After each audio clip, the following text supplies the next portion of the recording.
President Donald Trump and his children are abandoning the Trump SoHo Hotel, an epically misbegotten and mismanaged project in Lower Manhattan that sullied the family's reputation even before it formally opened its doors in 2010. But like visitors to the Hotel California the Eagles, the Trumps can check out of the Trump SoHo anytime they like, but they can never leave.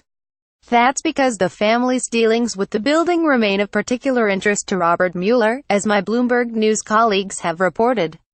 Mueller is, of course, the Justice Department's special counsel who is examining possible wrongdoing stemming from Trump's financial and political ties as well as those of his family members and his presidential campaign to Russia.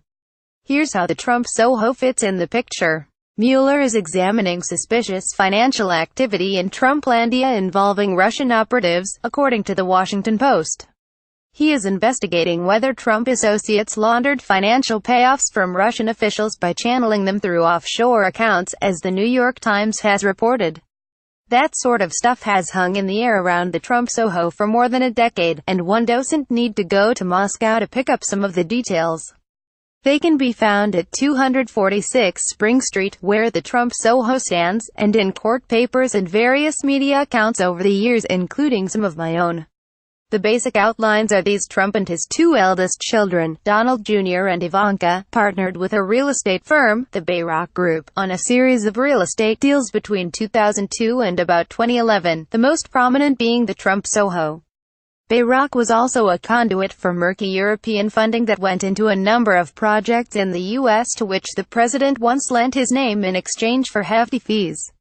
Icelandic banks that dealt with Bayrock, for example, were easy marks for money launderers and foreign influence, according to interviews I conducted earlier this year with government investigators, legislators and others in Reykjavik, Brussels, Paris and London.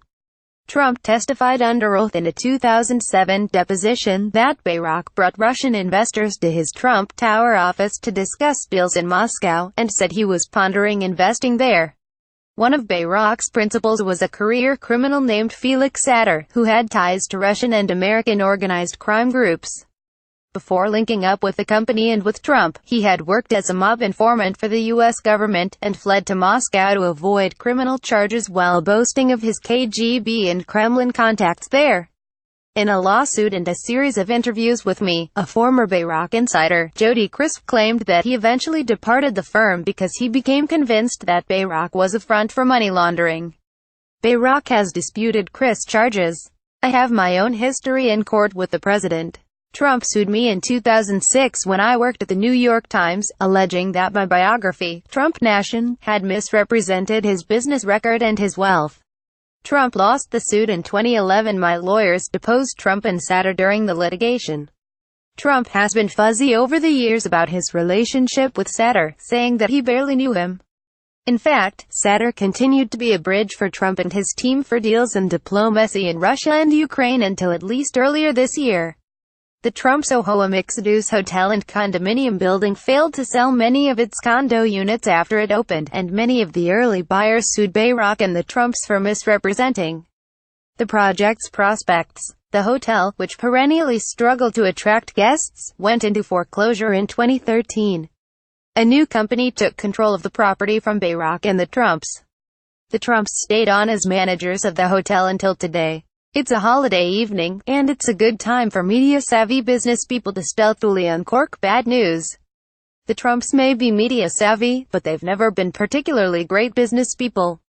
Although their name will disappear from the Trump SoHo, Robert Mueller is making sure that they can't really leave, at least not yet. This column does not necessarily reflect the opinion of the editorial board or Bloomberg LP and its owners. To contact the author of this story, Timothy L. O'Brien at tobrien46@bloomberg.net, or contact the editor responsible for this story, Stacey Schick at sschick@bloomberg.net.